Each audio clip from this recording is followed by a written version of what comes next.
Welcome to the Tom Barnard Podcast with Catherine Brandt, Andrew Brandt Barnard, Alex Brandt Barnard, Tony Lee, and special guest Andy Kindler. Andy Kindler Barnard. Bernard. Yeah, we need more Bernards around here. Andy Kindler Brandt Barnard. Thank you. Thank you for joining the family. I am changing my name to fit the podcast. Good.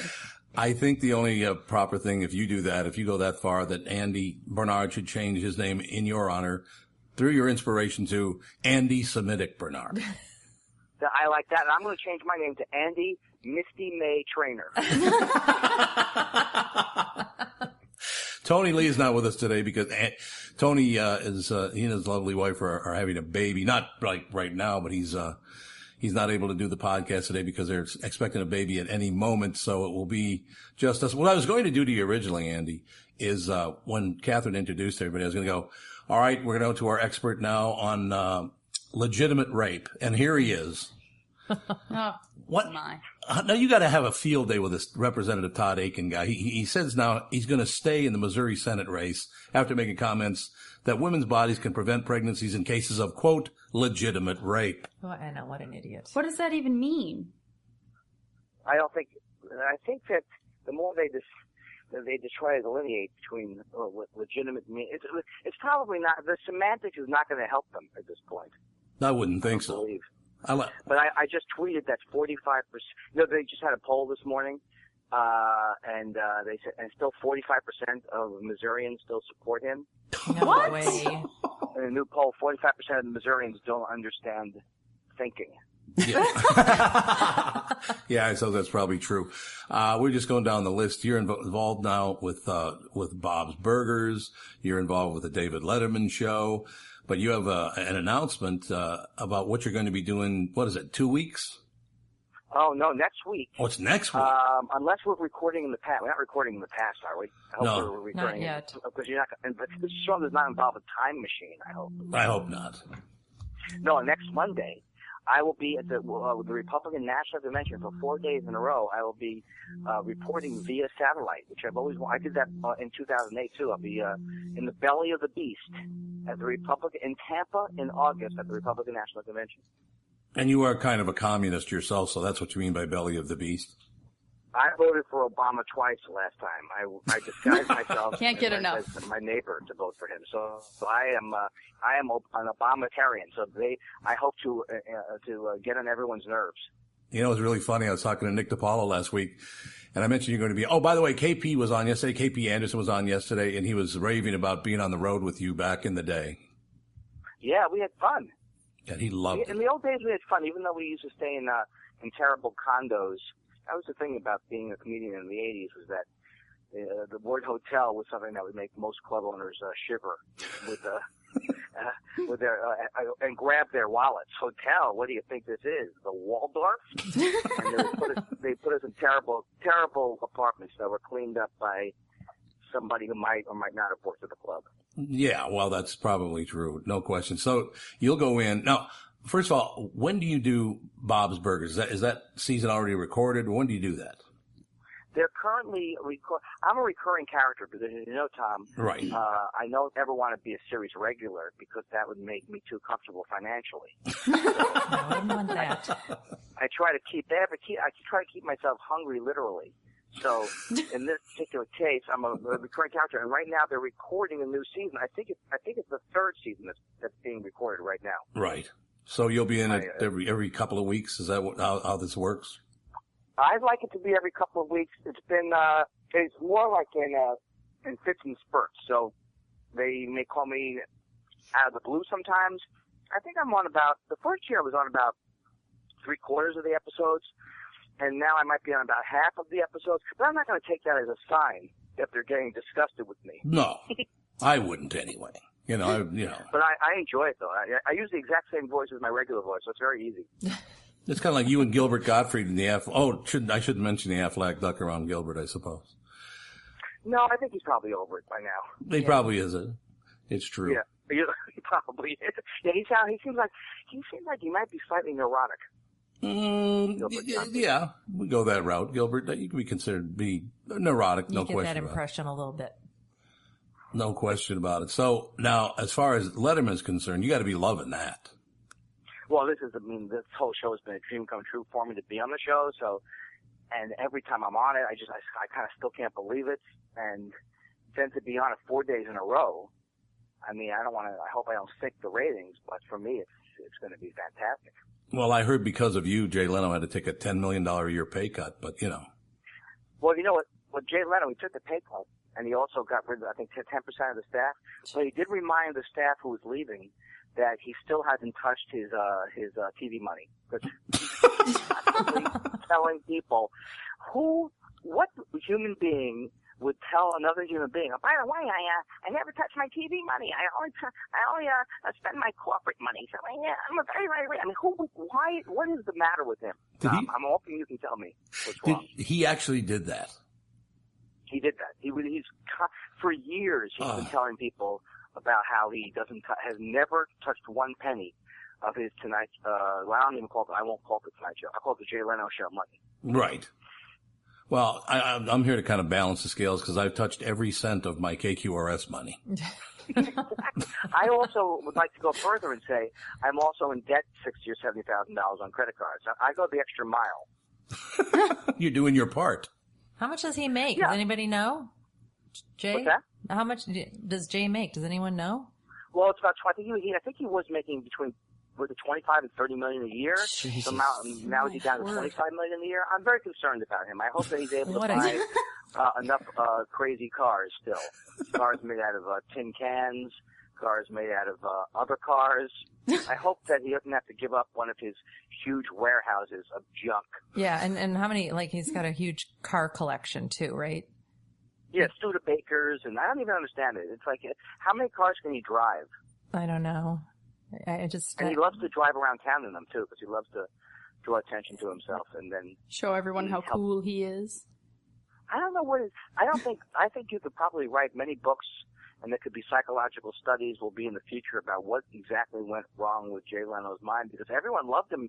If you watch him when he used to go on the David Letterman show in the 80s, I mean, the guy was hilarious. Yeah, he was. We saw him in L.A. years and years ago on stage, didn't? Yeah, we did. Don't you remember what he called you? Yeah, he called me a frozen bitch.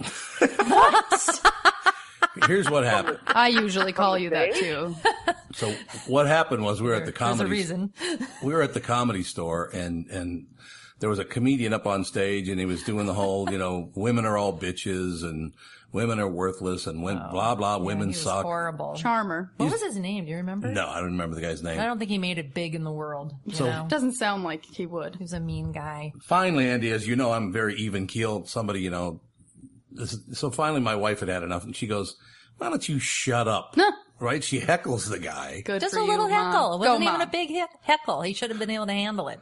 So he starts going after my wife. So I stand up and go, "I'll tell you if I come up there and beat the piss out of you." About 1 second later, I'm surrounded by bodyguards. Oh, jeez. And they have us sit back down and be quiet and blah, blah, blah. So we're like, okay, sorry. I just got, it's my wife. I'm trying to defend her. She's just a little drunk. Leave her alone. So Leno walks out on stage and he goes, "What's your name, lady?" That sounded like Louis Anderson. Yeah. more Yeah, than Jay that Leno. was an interesting. Sorry about that. But he comes up and goes, "What's your name, ma'am? I'm sorry this all happened. I just want to apologize. What's your name?" She goes, "Catherine." "Where are you from, Catherine?" "Minnesota." "Oh, a frozen bitch." Oh, Yeah, that was his apology. So I've never liked him. you should have known that. Did you get up again, Tom? No, I did not. No. I decided, I had seen the size of the bouncers. So I decided probably just stay in my seat, and it all worked out for Yeah, the best. they were scary, and they were in suits. They're serious when they're in suits. They have headpieces, the little microphone thing. Sunglasses. Yeah. Yeah. All bald. Yeah. Anybody with a walkie-talkie, Yeah. concerned about. You don't want to mess with anyone with soon. Now, Andy Kindler, Bernard, let me ask you a question. Have you noticed on the podcast so far how much my son Andy dominates the conversation? Do you think it's too much? Yeah, I think you have to back off slightly. No, we want him more in there, in the mix. Get him in the mix. He doesn't like the mix. I don't like the mix. Oh, then, but that was good. See, right there. Already you've added more than Kevin Eubanks did. 20 years on the Leno show. Good job, Andy. Andy, you did that again. You went the The Leno Show. I will not say the name of the show that Johnny Carson hosted. That was supposed to be David Letterman's show. I don't hold a grudge. I promise I will not hold any of my grudges past death. That's a good policy. That's a very, very good policy. I will have certain things written on my gravestone for people who come by my grave. Well, I can understand that. Like, what the hell are you looking at? Things like that. Yeah. Tell me, what the hell are you looking at? If this is Jay Leno, move it along.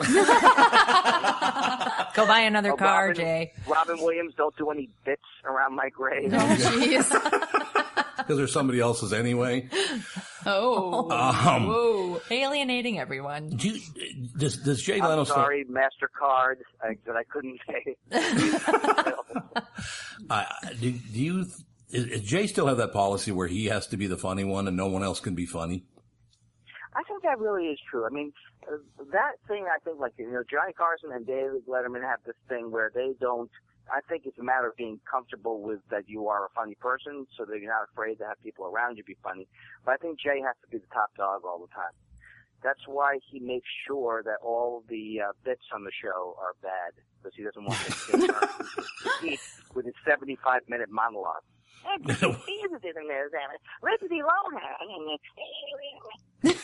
can tell you really like I don't him. know if I've told you this before, but the reason why Jay Leno still wins in the ratings is because the people who watch the show are people who have to go to sleep at 11:42 every night. So they don't want anything too funny on in the background that will get them, keep them up. White noise.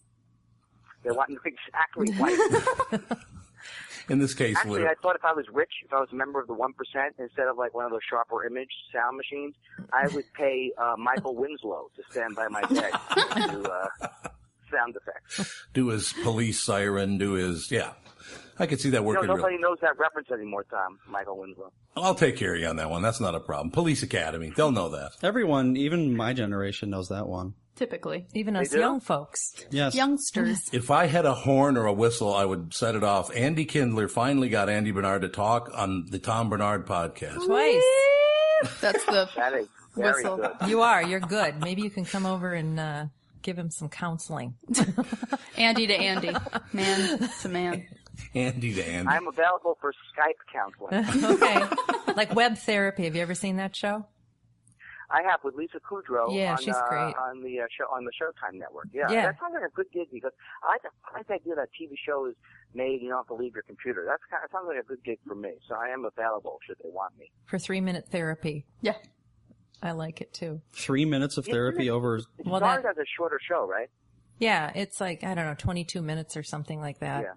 Yeah. It was a webisode. It turned into I'm sorry, what's it on again? I love that. Yeah. It's on Showtime. Web Therapy? It's on Showtime. It's Showtime, yeah. It's definitely I have some shows that play on, I have a Spoon-isode. It plays on the spoons in my house. I have a wristwatch-isode. Words with No Friends charge for episode. these jokes. No charge because they're not very good, but no charge. Just for fun. I don't want you to tip your hand too much, but I gotta, it's 4 days of Andy Kindler at the RNC. I mean, like I said, don't tip your hand, but I know you got things planned. Well, I'm going to be asking for, does anybody have any coupons for the, are you guys giving away coupons for the end of Medicare vouchers? No. And I also, you know that you can, I think you can conceal, you can conceal a weapon and carry it or something in Tampa. So I'm going to ask everybody if they're packing. Yeah, they are. They already are. Everyone will just wave their weapons around. Florida's an odd state that way. It is. What's really And interesting. a lot of Paul, a lot of things about Paul. What do you find most dreamy about Paul Ryan? Most dreamy. He I works was out. there 4 years ago when the day they picked Sarah Palin. I was there asking people about her. It was unbelievable to be like a foot away from someone who was pretending that they knew someone that they had never heard of before. They had no idea who she was. Really? And they were like, oh, I think she's a wonderful pick. Oh. Well, who had heard of her before? In her defense, not that I'm a Sarah Palin fan, but it was so exciting to get, I thought it would be just wonderful to finally have a female, up that high in politics. I mean, she turned out into be a... We need Ava Braun. Is that what we need? So I wanted to get behind her. I really wanted to like her, and I think that might have been some of it, because I really was excited about it, but she turned into a crazy person. Yeah, she turned into pretty quickly. Now, I wouldn't have even predicted that she would have been as right-wing as she's ended up being. She's like really an outlier now in the party. She made a lot of money writing books about it. I know that. Yeah. So who is? Sarah Palin's made like $50 million on their last 2 books. Did you know that? No, I did not, but I know she's clearly all about the money because she didn't even. Yeah. How does she justify not even completing her governorship term? Got bored with it. Yeah, like what's there to do up there anyway? Yeah. Well, yeah, I mean, that sounds like a cake job. Yeah, no question. What we're trying to do on the Tom Barnard Podcast, by the way, and then I can say this podcast because obviously if people download it, they know what the hell they are. Sorry. Hopefully. Anyway, what I'm trying to do is find what's going on, like politically. So we're going to have people from, not both parties on necessarily, but people at different points of view. And the one thing I do want to ask everybody, and you made your political views very, very clear. And it almost ruined your friendship with Nick DiPaolo. No, just kidding. No. I was telling you, last time I talked to Nick DiPaolo, he said, "So, Tommy, who you got on the show this week?" I said, "Andy Kindler's on." "Oh, God, I love Andy. Andy is so funny. You goddamn communist." You do a good Nick DiPaolo. That's not. Yeah, I could work on it. But he thinks the world of you. He thinks you're hilarious. Oh, I love that. We were in the Young Comedian Special in 1992. It was me, Nick DiPaolo, Janine Garofalo, Judd Apatow was on it. Jeez. Ray Romano was on it. Quite the group. Bill Bellamy was on it. That's unbelievable. Yeah. Sounds like an amazing Good group. lineup. And whatever happened to me? Well, you're on the Letterman show. That's pretty good, I think. You're I a think big deal. I gotta stop doing my self-deprecating jokes. Well, that's a good thing. Is that text you're sending so important that you missed your turn? Is that text you're sending so important that you ran the red light? Is that text you're sending so important you didn't see the ball coming onto the road or the child that followed? Hi, I'm Mike Bryant from Bradshaw & Bryant. When you take your eyes off the road for even 4 seconds, your vehicle travels 100 yards. That's the entire length of a football field. If you absolutely have to text, you need to pull off the road somewhere safe and do it from there. Texting and driving is against the law and can cause serious injury or even death to you and others. Now that is important. We hope you're never injured in a collision, but if you are, please contact us. Find Bradshaw & Bryant, personal injury attorneys at minnesotapersonalinjury.com. Going farther with Mike Bryant on your side, seeking justice for the injured. Bradshaw & Bryant. Tom here. For years, you've heard me talk about my friends at North American Banking Company. They have great online and mobile banking options, plus friendly employees who are always ready to help. And with their location in Maple Grove now open, it's even more convenient for me and my family. Go visit my friends at any one of their 6 Twin Cities locations or go online to nabankco.com to learn more. Why not bank with my banker? North American Banking Company, a better banking experience, member FDIC, and equal housing lender. You all have helped build My Pillow into the incredible company it is today and have trusted in Mike Lindell to give you a great night's sleep. Mike's latest incredible deal is on the Giza Dream Sheets, which you've heard me rave about before, that's for sure. These sheets are made from the world's best cotton, Giza. They are ultra soft and breathable, yet extremely durable. Right now, the Giza Dream Sheets at its lowest price ever. These sheets are 60% off, coming in as low as $39.99 with promo code TOM. Reggie, I just sold my car online. Let's go, Grandpa. Wait, you did? Yep, on Carvana. Just put in the license plate, answered a few questions, got an offer in minutes. Easier than setting up that new digital picture frame. You don't say. Yeah, they're even picking it up tomorrow. Talk about fast. Wow, way to go. So, about that picture frame. Forget about it. Until Carvana makes one, I'm not interested. Car selling made easy. On Carvana. Pickup fees may apply. So now, how with all this stuff going on, you spend a lot of time on the road as well, do you not? Depending on the month, about two weekends out of the month, I'm on the road. That's 2 weekends a month. Well, still, that's a lot, though, considering you're doing 2 TV shows. You're doing, now, the RNC, you're going to be, is that Comedy Central you're doing that for? Which one is it? The RNC, the Republican National Convention. Oh, that's going to be on, did you say is it going to be on Comedy Central? No, I just wanted to know where it was going to be on. Oh, it's on Letterman. Did I make you're doing it for Letterman, right? Too. Okay. So he's going to, well, David Letterman will like that a lot. You down there nailing. Yeah, he'll have a ball with that, I would imagine. Well, it is I mean, I was so nervous. I had to be honest as opposed to being deceptive. That I was very nervous. I never did a satellite thing before. I mean, doing stand-up on TV is very nerve-wracking. I actually get nervous going to the store because I'm afraid, will someone ask me something I don't know. But that was nerve-wracking through a satellite feed because, but then I was okay. I'm always afraid I'm going to do the Jackie Gleason when he's demonstrating the kitchen magician. Yeah. Oh yes. It goes homina, homina, homina. Homina, homina, homina. Ed Norton. And a Core apple? Yeah, Core apple. I remember, I used to love this. To me, it was so hilarious that back in TV then, the supporting characters were not usually the best actors. Right. They go, now remember, Ralph, you're going to be in front of 1 million people. And then he gets so nervous. It's a lot of people, what they want? They want me recounting old TV on your show. No, I think they do. I think a lot of people do want to hear that. And I want to hear how, every time I talk to Andy Kindler, I bring this up because what do we decide that was like 20 years ago you were doing a special where you talked about the Nazis rounding up the Jews and how it was your mother or your aunt. You, had just gone out to California. I think that was quite a while ago, wasn't it? Oh yeah, that was, it was actually the first routine that my wife, when I met my wife, I met her at a time period when I was bombing a lot, just bombing in clubs. It was the early 90s. And she actually was frightened for my career. And the first bit that she really resonated with was my mom coming out to California, where she's sitting in a restaurant. And this is actually true, but what I've done is I took my mom's actual words and made her more Jewish and from Queens. She is Jewish, but she doesn't have this accent. But she was actually sitting in a restaurant in Sausalito, and she said, "Adzi, you live in California. How are the fajitas?"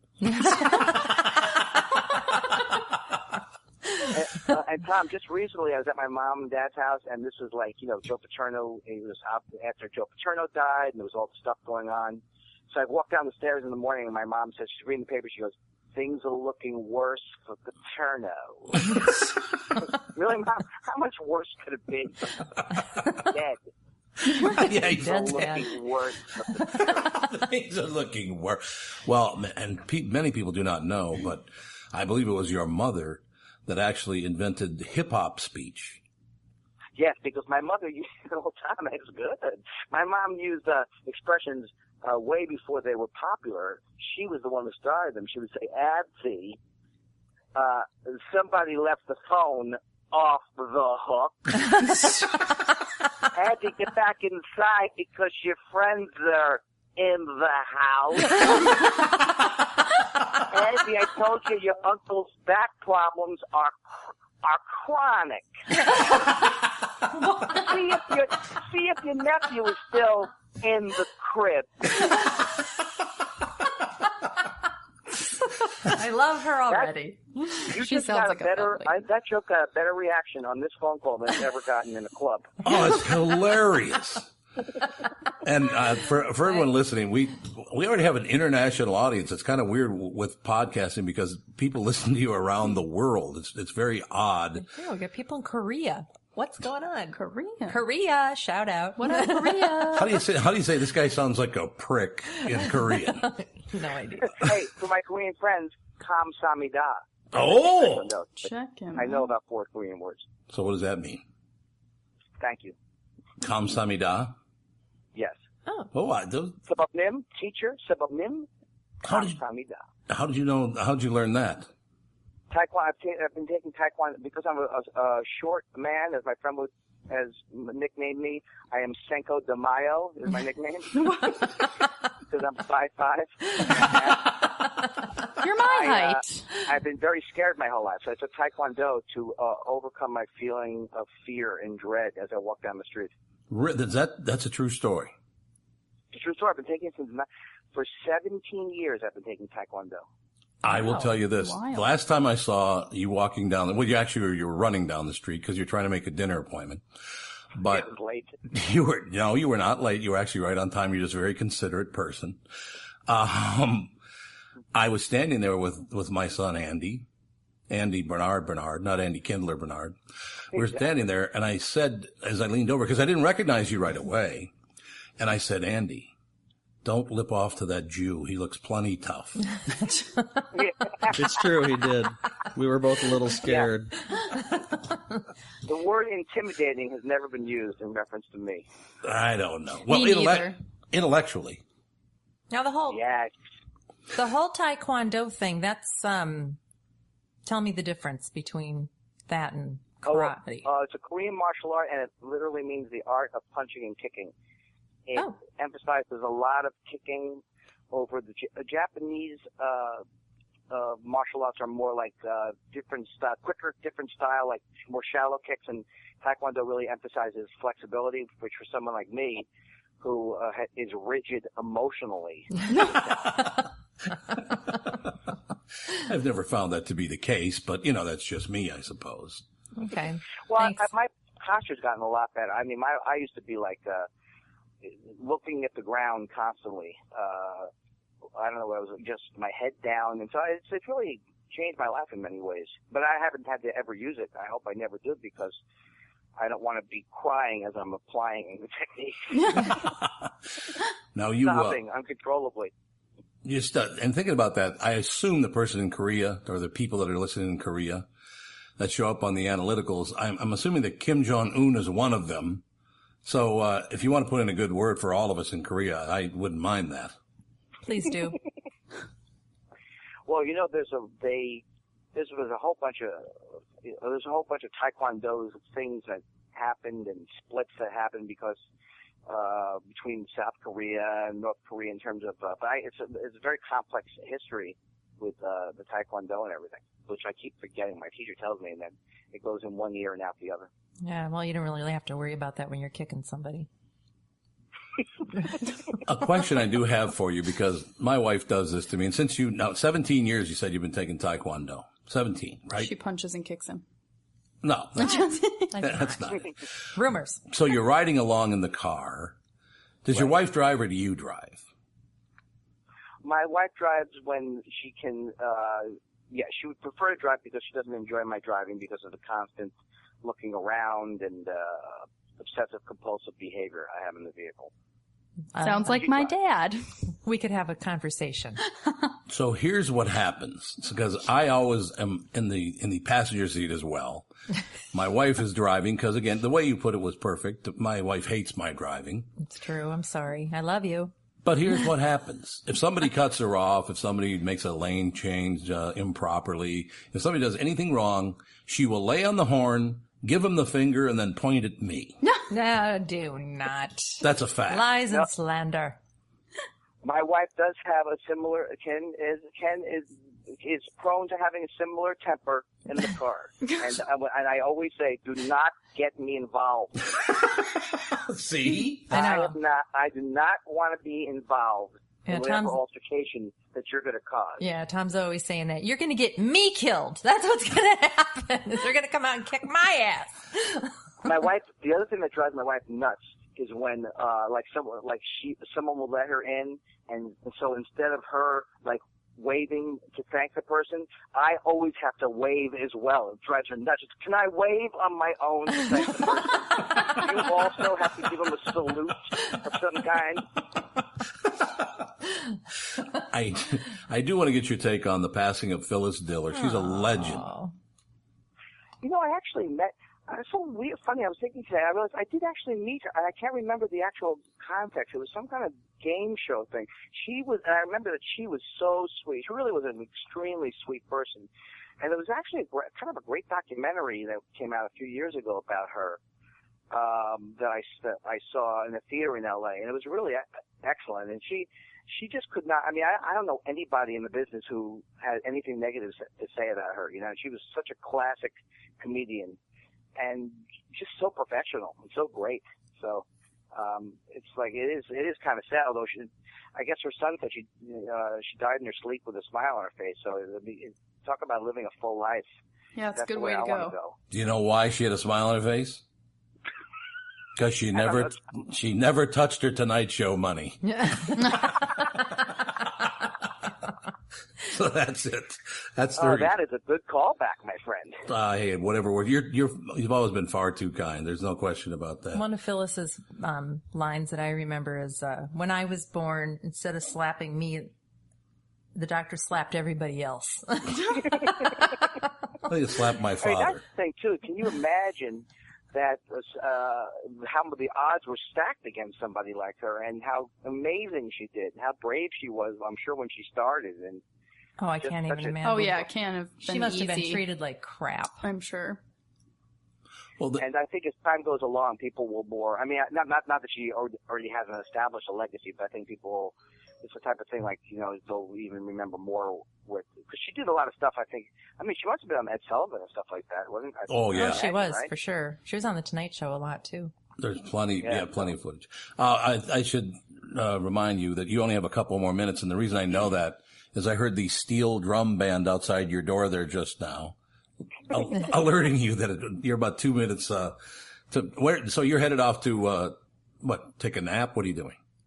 Well, actually, this is also a somewhat come up. I'm actually going into my Taekwondo class at noon. At noon? Yeah. My God. I studied privately Taekwondo because that's the only way I could study it. Was I could never really be part of a huge class, so I've been with my teacher.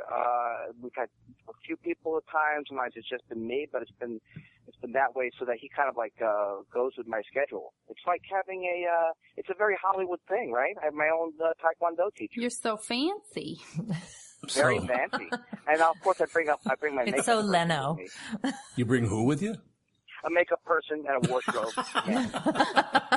Well, you know. And Harvey Levin. Harvey Levin's going to come with me. TMZ. Harvey Levin. Oh, I like he throws out the 30-mile zone reference. Yeah, exactly. What does that even mean? The 30-mile zone around? Is that around? It means 30 mile zone around L.A. is what it means. I don't know what I'm not a Harvey Levin fan or a Harvey Levin aficionado. I don't try to get. I don't even like him on the People's Court. I don't even like the People's Court. Is that Judge Judy, the People's Court, or is that no? No, I think she's just Judge Judy, right? The People's Court is a woman who sounds. The woman sounds. Oh no, that's Divorce Court. I'm thinking of Divorce Court where there's a black woman on there who sounds just like Bill Cosby. Have you ever seen her? No, I won't. But now you certainly piqued my interest. Yeah, now I'm gonna watch that. I'm telling you, honest to God, she opens the beginning. Ladies and gentlemen, this is Divorce Court. The judges made by the decision, or the decisions made by the judge will stand as final. And she comes out and she goes, okay, what are you two arguing about? All the kids in the news told me that you didn't have any pudding pops. That's exactly how she sounds. That is fantastic. Well, the thing is, Judge Judy drives me nuts because she's so mean. And so I did this joke where I said that this was true, she was in the hospital because she was having intestinal problems. It turns out she hates her own guts. Oh, poor Judge Judy. So she'll be spending a lot of time with the family in the near future, I'm sure. Me or Judge Judy? You, Judge Judy, with your family. Well, no, I'm going. No, I will not be spending time with it. But my niece is getting married, so I will be in New York soon for my niece. And people swear I have no family. I do have family.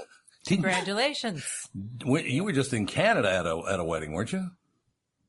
Yes, I was in Canada at a wedding. See, how do you know all these things? Well, That's how you called me. He's been stalking you. I called you while you were in Canada. I am an international celebrity of some kind.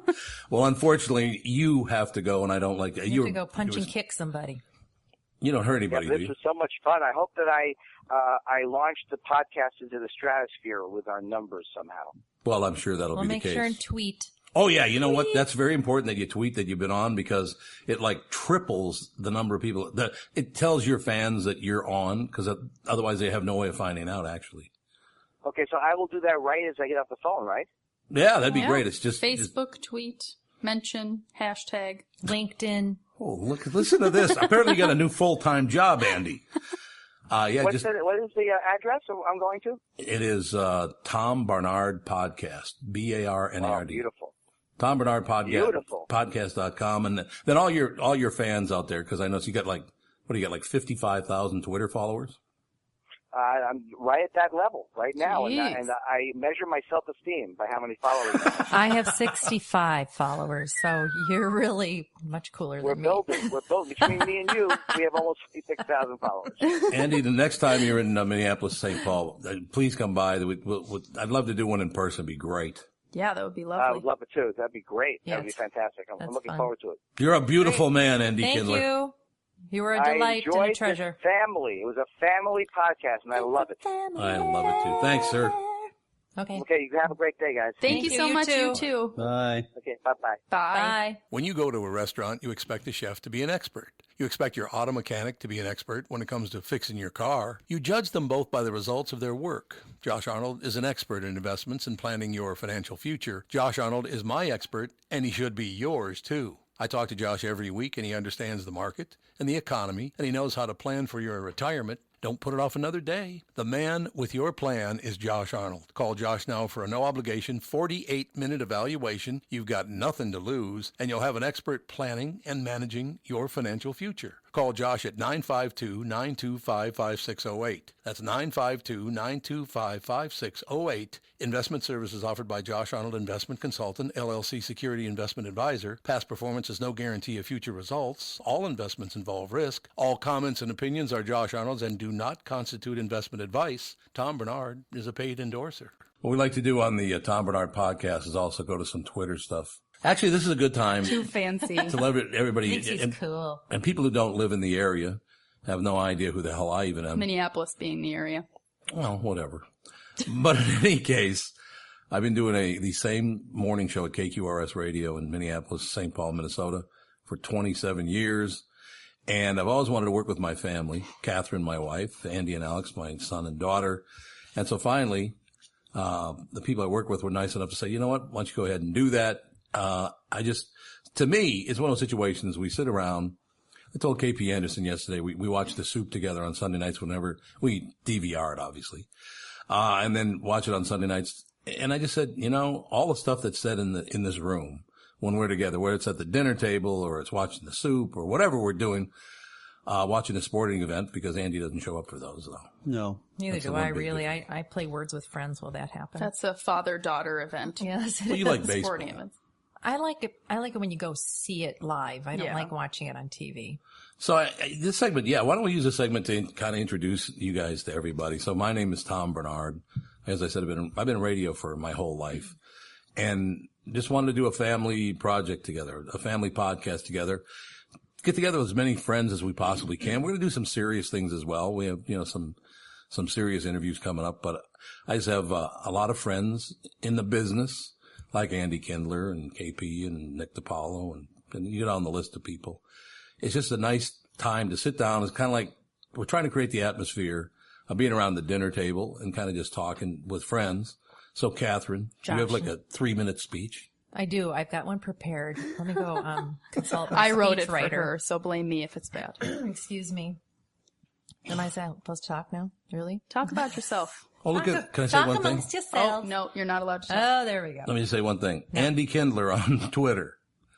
I was just on at Radio Tom Barnard's podcast. Should be posted soon. Whatever posted means. Fun, and also fun.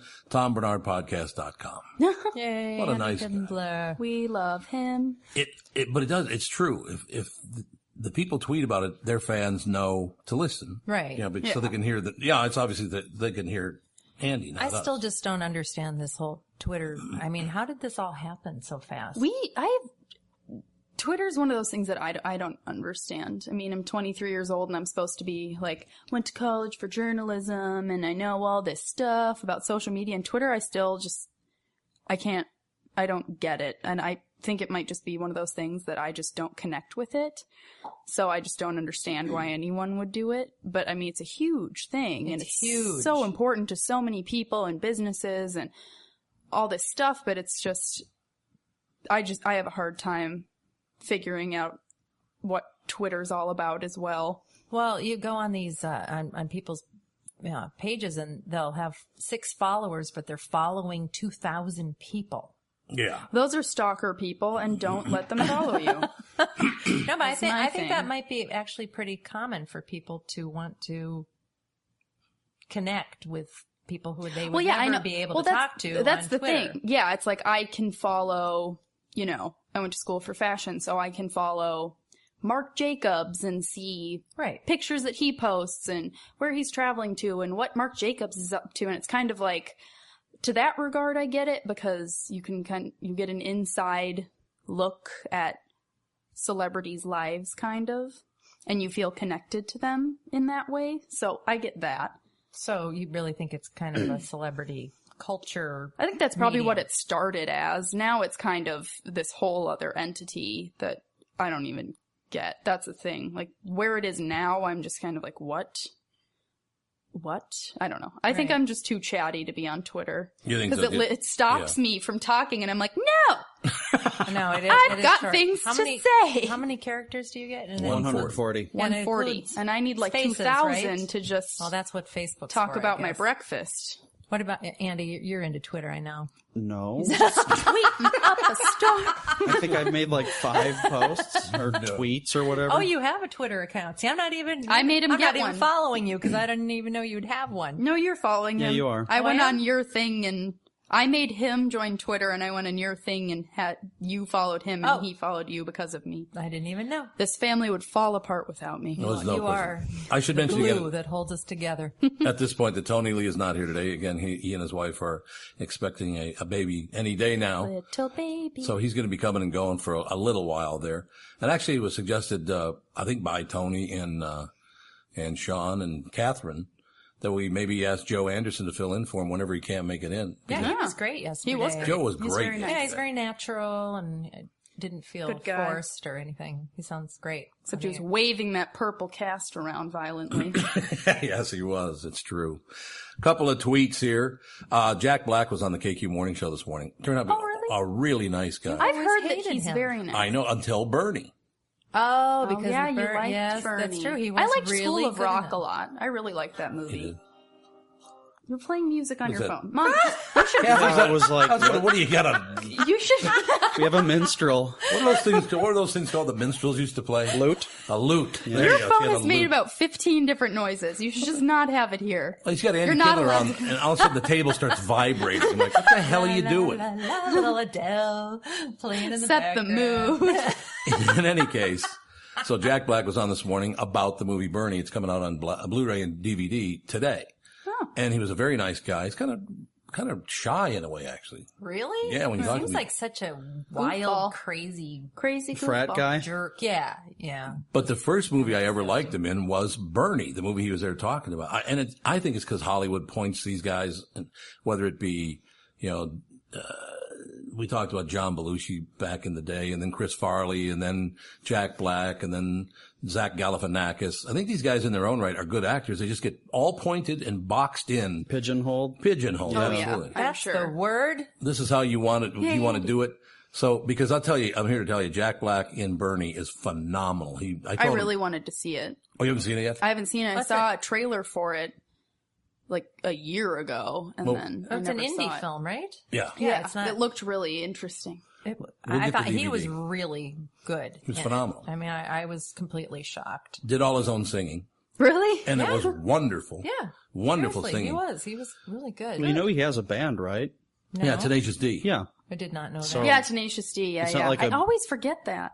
Yeah. I've really paid little or no attention to him because I've never really liked his movies in the past. But that's not really his fault, we find out, because he's a damn good actor. Yeah. He really is. Yeah. Paul Hurley at Radio Tom Barnard on Twitter. You not liking certain actors? A revelation. Yeah, you're not It's true. liking things at all is a revelation. Whenever we want it, we can never find a movie to go to because he'll be like, who's in it? And we'll say 5 people that are in the movie. Julia I Roberts. hate that. I don't hate Julia Roberts. Yeah, you do. So-and-so. I don't want to go. I'm like, That's what an is impression your of me. That's why you're on radio, because you have such a lovely... Yeah, exactly. Tom Fenton at Radio Tom Barnard on Twitter. You didn't like Jack Black in High Fidelity? He was fabulous. I never saw High Fidelity, so maybe I'll go back and watch that now, Tom. Thank you. Yeah, we kind of stopped watching him after what movie? It was like the same thing over and over. Because they kept making him do the same thing over and over. Yeah. At MN Comedy, just listen to at Radio Tom Barnard Podcast with IKPN, at IKP Anderson, and at Funzy. It's outstanding. They were. It's up right now on the website, episode 4. And on iTunes. KP Anderson is the executive producer and the head writer on The Soup, one of the best shows on television with Joel McHale. And his brother, Joe Anderson, works for ESPN. I also found out he's a real estate agent. Joe Anderson is? Yeah, I'm sitting there telling, KP, I'm like, I'm a realtor. I can help you out. And he's like, oh, really? I think you got problems. Then I found out that Joe's a realtor. Sorry, Joe. I'm trying to tread on your territory. Paul Hurley returns with Phyllis Diller's dad was 52 when she was born. He looked up. The guy was born. Phyllis Diller's father was born in 1865. Oh. What? Well, she was 90 when she died. 95. So, yeah. So add 95 and 52 together. I mean, there weren't even cars. He was born when Lincoln was still alive. My word. Oh my God. That's a lot of history. Yeah. For a short generation. I don't know what I'm trying to say. That's very clear. That's what you want to do, is be very clear on a podcast. It's really good. You're going to get a lot of that from us if we're here long. That's true. Where am I? Well, you know, the last Civil War widow just recently died. Yes. Yeah. How old was she? She was old. I don't really know exactly how old, but she was a Civil War widow because I think she married, like a 60, 70-year-old guy when she was in her teens. Oh, jeez. Yeah. What? Yeah, that's how, because the Civil War was. Oh, yeah, that's true. Yeah, so long ago. I remember reading about her. Yeah. That's very odd. Most definitely. Johnny Love at Strib Love. At Funzy, just listen to you at Radio Tom Barnard on my jog. Enjoyed the brotherly love story of getting peed on. I hope it wasn't recent. Andy, thank you for never peeing on me in your sleep. I'm Even just going to say that sleepwalking, you never did that. Never. Thank you. I never sleep. Did I sleepwalk? No. He did. That's what the story was. Yeah, but you said even sleepwalking like it's something I do. It isn't. At MN Comedy again, Louis Anderson. Hey, at Radio Tom Barnard, I'm on podcast number 2. Listening to it was a blast. They're so nice, these people. I know, very nice. Louis Anderson. Hey, at Radio Tom Barnard, I'm on podcast number 2, TomBarnardPodcast.com. Listen to it. It was a blast. The whole family is on it. Even the dog, Ruff. That's what Louis Anderson has That's what say. Bella says. Her name is Bella. Her name is Bella. She is Bella. Very cute little dog. There's no question. Little rescue dog. I love how one of the local Channel 4 came to shoot the podcast last night. Channel 4 in Minneapolis. Channel 4 in Minneapolis. Not in Korea. No, it's very, very true. That's what everyone assumed, so it's good that you cleared that up. But anyway, they came to shoot the podcast last night, and there were about 10 people in the house that Bella, the little dog, didn't know. And she was, skittish, but she didn't cause any problems or anything like that until Dave, the photographer who forgot his keys downstairs. Yeah. He knocks on the door and she attacks him. Oh, yeah. No, she didn't attack him, She did everyone. She didn't bite him or anything. Terrible. She just barked at him. Viciously. She's had a rough life. We had our first anniversary on Sunday. You've had her a year? I've had her for a full rescue year. Is that right? Yep. That was a year already. Yeah. And we didn't even get her a cake or flowers or anything. What kind of people are we? She'll get over it eventually. Anyway, I don't think she will. I have to ask you guys, are you having fun doing this? Because at first when I came to them and said, why don't we do a podcast together? They went, are you out of your goddamn mind? You didn't say why. You said, you're doing a podcast. I did not say you're doing a podcast. I was never asked. They've locked me in the home. I will point out we're about to do episode number, we did episode number 5. Right. This is episode number 5. Yeah, I think so. Right now. See, you didn't get fired. We're in it. I said 2 weeks. No, you So said a number week. 10. You did say a week, absolutely. I'm working on it. Our next guest to be on the Tom Barnard podcast will be longtime coworker. I worked at KQRS with Mike Gelfand since it started. He was about 6 months into the beginning of it. So 26 years we worked together. He just recently moved on. He's a writer now. He's in the middle of writing a book, which we'll talk to him about. But our very next guest on the Tom Barnard Podcast will be Mr. Mike Gelfand, writer, voiceover, radio guy, had his own TV show for a long time, very talented guy. You forgot curmudgeon. Well, he is a curmudgeon. That's very, very true. Thanks for being with us.